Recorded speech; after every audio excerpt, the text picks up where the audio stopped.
क्या आपने कभी सोचा है कि एक ऐसी सुबह हो जब आपकी रोज की बोरिंग जिंदगी, वही उबाऊ काम और वही पुरानी परेशानियां अचानक एक खौफनाक और जानलेवा हकीकत में बदल जाएं? लंदन की सड़कों पर लोग हमेशा की तरह अपनी भागदौड़ भरी जिंदगी जी रहे हैं। किसी को अपने काम की जल्दी है तो कोई ट्रैफिक जाम में अपनी किस्मत को कोस रहा है। लेकिन इस सामान्य सी दिखने वाली दुनिया के ठीक नीचे एक ऐसी भयानक और अकल्पनीय आपदा पनप रही है जो पल भर में सब कुछ तबाह कर देगी। ये कहानी है शॉन की, एक ऐसा इंसान जो अपनी जिंदगी में बुरी तरह फंसा हुआ है। न तो उसकी कोई बड़ी महत्वाकांक्षा है और न ही वो अपनी लाइफ में कुछ नया करने की हिम्मत जुटा पाता है। उसकी गर्लफ्रेंड लिज उससे तंग आ चुकी है क्योंकि शॉन अपना सारा समय अपने आलसी और निकम्मे दोस्त एड के साथ पब में बिताता है। लिज चाहती है कि शॉन अपनी जिंदगी में कुछ जिम्मेदारी ले, लेकिन शॉन हर बात को हंसी में टाल देता है। कहानी की शुरुआत होती है रात के सन्नाटा और रहस्यमयी आवाजों से। हम एक पब के अंदर हैं जहां शॉन और लिज बैठे हैं। लिज शॉन के सामने अपनी गहरी चिंता व्यक्त करती है। वो कहती है कि उसे लगता है कि शॉन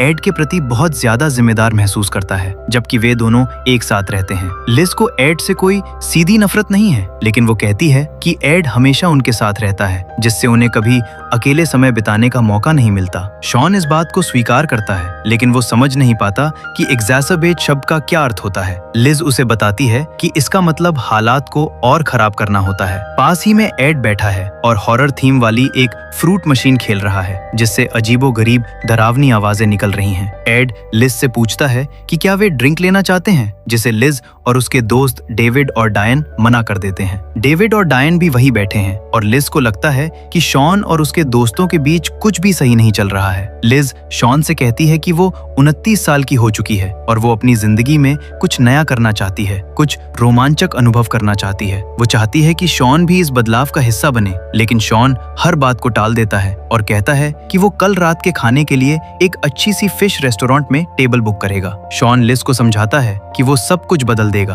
और वे अकेले समय बिताएंगे। लिज इस बात से थोड़ी खुश होती है, लेकिन रात का समय समाप्त हो जाता है और वे पब से बाहर निकल जाते हैं। अंदर जाता है। शॉन गहरी नींद में सो रहा है। उसका चेहरा बता रहा है कि वो पूरी रात नहीं सोया है और वो बहुत थका हुआ है। उसका दोस्त एड सोफे पर बैठकर वीडियो गेम खेल रहा है, मानो वो वहीं सो गया हो और पूरी रात जागा हो। शॉन उठता है और गेम कंट्रोलर उठाकर खेल में शामिल होता है, लेकिन एड उसे काम पर जाने की याद दिलाता है। तभी उसका रूममेट पीट वहां आता है, जिसका चेहरा गुस्से से तमतमाया हुआ है। पीट शॉन से कहता है कि कल रात भी बाहर का दरवाजा खुला रह गया था और वो जानता है कि ये हरकत एड की है। पीट शॉन को समझाता है कि वे अब कॉलेज के छात्र नहीं हैं और एड घर के लिए कोई योगदान नहीं देता, बस एक बोझ की तरह रहता है। शॉन बचाव करता है और कहता है कि वो एड को बचपन से जानता है और उसे उसके साथ रहना अच्छा लगता है क्योंकि एड हंसाता है। लेकिन पीट को एड की ये बातें बिल्कुल पसंद नहीं है। दोनों के बीच तीखी बहस होती है और पीट वहां से चला जाता है। पीट के जाने के बाद शॉन एड से कहता है कि वो घर की साफ सफाई का थोड़ा ध्यान रखे,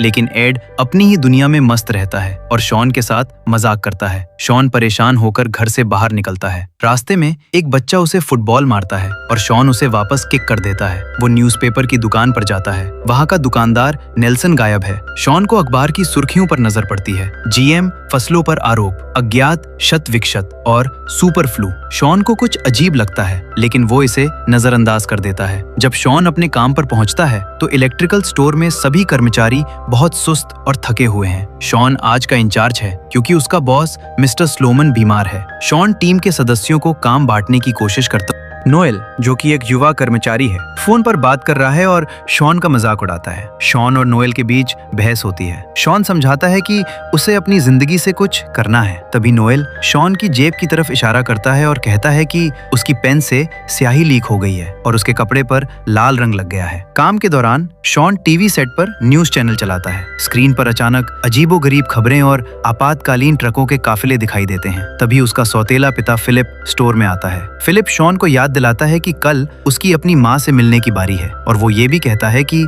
उसे अपनी माँ के लिए अच्छे फूल ले जाने चाहिए, न कि पेट्रोल पंप से खरीदे हुए सस्ते फूल। शॉन चिढ़ जाता है, लेकिन वो हामी भर देता है। फिलिप के जाने के बाद शॉन की लिज से फोन पर बात होती है। लिज पूछती है कि क्या उसने उनके डिनर के लिए टेबल बुक कर लिया है और समय को 8 बजे करने को कहती है। शॉन सब कुछ सामान्य दिखाने की कोशिश करता है। शॉन शाम को फूल खरीदने के लिए फूल वाले की दुकान पर जाता है। तभी एक डरा हुआ और रोता हुआ आदमी वहां से गुजरता है। शॉन का ध्यान एक अजीबोगरीब घटना की ओर जाता है। सड़क के उस पार एक आदमी चर्च की सीढ़ियों पर बैठा हुआ कबूतरों को पकड़ने की कोशिश कर रहा है। वो एक कबूतर को पकड़ लेता है और उसे मुंह के पास ले जाता है। शॉन ये देखकर सन्न रह जाता है। वो ट्यूब स्टेशन जाता है, लेकिन वहां भी लोगों की भीड़ है और उन्हें बताया जाता है कि पटरियों पर आत्महत्या की घटनाएं हुई हैं। शॉन बस में यात्रा करता है, जहां सभी यात्री बिल्कुल सुस्त और मरे हुए से दिख रहे हैं। एक आदमी लगातार खांस रहा है और एक महिला अपनी सीट पर सो रही है। मशॉन लोंगजाक रदबस लेल डोनथांग खौदाय पोप का पुअन काउ इवॉन वे थोड़ी बातचीत करते हैं और इवॉन को पता चलता है कि शॉन और लिज अभी भी साथ हैं। शॉन इवॉन को बताता है कि उनका आज एनिवर्सरी का डिनर है। इवॉन को विदा करने के बाद शॉन को अचानक याद आता है कि उसने रेस्टोरेंट में टेबल बुक ही नहीं की है। उसके होश उड़ जाते हैं। शॉन घर भागता है और रेस्टोरेंट को फोन करता है, लेकिन रेस्टोरेंट में उन्हें बताया जाता है कि सारी टेबल बुक हो चुकी हैं। शॉन पूरी तरह से निराश हो जाता है। एड घर में बैठकर टीवी देख रहा है और शॉन से पूछता है कि क्या उसने घर साफ करने के लिए उसे धन्यवाद दिया। शॉन गुस्से में है। एड उसे बताता है कि लिज का भी फोन आया था। शॉन सोच में पड़ जाता है कि अब क्या किया जाए। करने के लिए किसी अच्छे रेस्टोरेंट में बुकिंग करने की कोशिश करता है, लेकिन नहीं मिलती, इसलिए फिर से उसी पुराने बार में जाने को कहता है। इससे लिज नाराज हो जाती है और आखिरकार दोनों का ब्रेकअप हो जाता है। शॉन बहुत दुखी होकर बार में जाकर शराब पीता है। रात में एक अजीब आदमी बार के दरवाजे पर आता है और जोर जोर से खटखटाता है, लेकिन उसे भगा दिया जाता है। जब शॉन और उसका दोस्त बाहर निकलते हैं तो वे एक लड़की को किसी आदमी को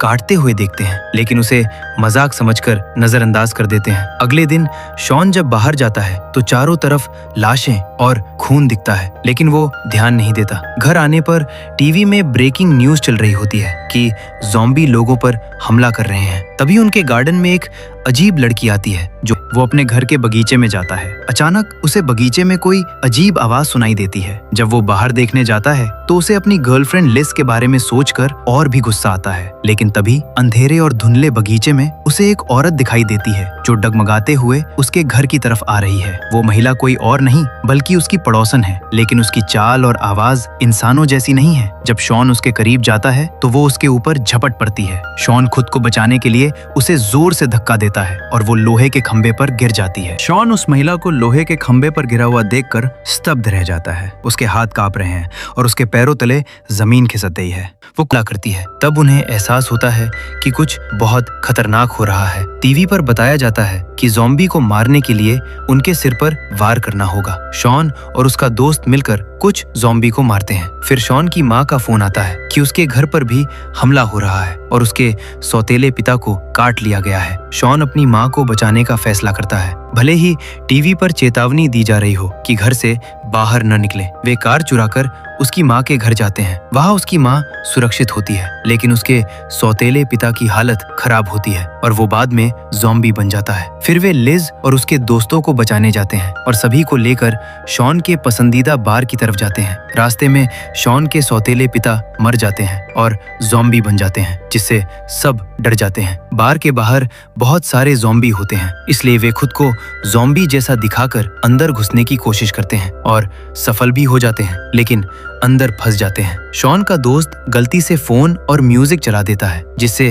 ज़ॉम्बी आकर्षित होकर अंदर घुसने लगते हैं। हालात बहुत खराब हो जाते हैं। शॉन की माँ को भी काट लिया जाता है और वो ज़ॉम्बी बनने लगती है। बहुत दुख के साथ शॉन खुद ही उसे मार देता है। लड़ाई के दौरान कई लोग मारे जाते हैं और बार में आग लग जाती है। आखिर में शॉन, लिज और उसका दोस्त एक रास्ते से बाहर निकलने की कोशिश करते हैं। बिजली आ जाती है और वे बाहर निकल पाते हैं। बाहर सेना आकर उन्हें बचा लेती है और ज़ॉम्बी को खत्म कर देती है। कुछ समय बाद दिखाया जाता है कि हालात सामान्य हो गए हैं। बचे हुए ज़ॉम्बी को कामों में इस्तेमाल किया जा रहा है। शॉन और लिज खुशी खुशी साथ रहने लगते हैं। शॉन का दोस्त भी ज़ॉम्बी बन चुका होता है, लेकिन शॉन उसे अपने घर में रखता है और उसके साथ वीडियो गेम खेलता है।